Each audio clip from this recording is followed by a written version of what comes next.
Hey everybody, Lex DeVille of ellagravity.com. Today we've got another copywriting question, and this one is from another Fastlane forum member, Trixie. And she wants to know how to build a portfolio for freelance sites whenever you don't have any experience, you don't have any past work to show. So should you just leave it blank, or should you create samples, or what should you do? So let's talk about that, and then we'll talk about how to set up your portfolio also so that you can give clients what they need to make that decision and hire you. All right, so starting out, you're not going to have any work to show. You don't have any past work to show, so you need something. It's better to have something than nothing. I promise you that. If you have nothing, you have no proof for your clients to say, okay, this person can do what they say they can do. So you want to show them some kind of proof. And for that, we need samples. And to do that, we want to either make up a product or we want to find a product like something that's already branded and just write copy about it.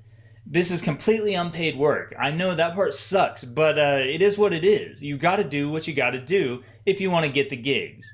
So make a product up or whatever and write copy for it. Write a sales page, write a web page, write an email responder. Write a variety of types and styles of copy because you don't want to limit yourself to one thing. So write different types of copy for different products. So don't focus on one product, don't focus on one type of copy. The reason for that is because if clients come to your portfolio and they see that you only have one style, or if they see that you only do sales pages, they're going to skip right over you because they need other stuff too. For instance, I was just hired to write a landing page just today actually, and my client right after hiring me was like, oh, by the way, we need a 30-second video script. Can you do that too? I was like, sure, no problem. And he's already seen my portfolio. He knows that I've done video scripts. So that was never an issue. So just make sure you write a variety of categories, styles, different products, things like that. Second of all, if you have clients, if you've already done some work and you have some past work, feel that client out and feel whether or not they are going to be upset by you using that, or even ask them preferably. Usually I'll ask a client or they'll state it up front. You know, if you want to use this for a profile piece, go for it. And some of my clients I just have a really good connection with, and we have a pretty mutual understanding that that's what's going to happen. Okay, so the last thing I want to cover is what to do with all this stuff once you've got it ready. Once you have your samples ready or your past work, what do you do with it? So you could upload it to Upwork. That's fine, and you can put it right there in your profile.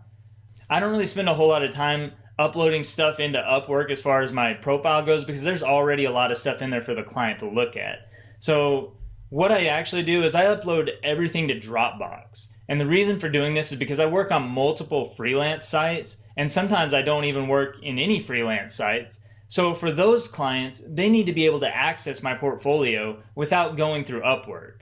So the best thing to do is upload to Dropbox because most clients use Dropbox. Don't use any of the other file sharing programs because if your clients don't have an account with those programs, now they have to sign up and that just makes it more uncomfortable. So make it easy. You want to make it easy for your clients.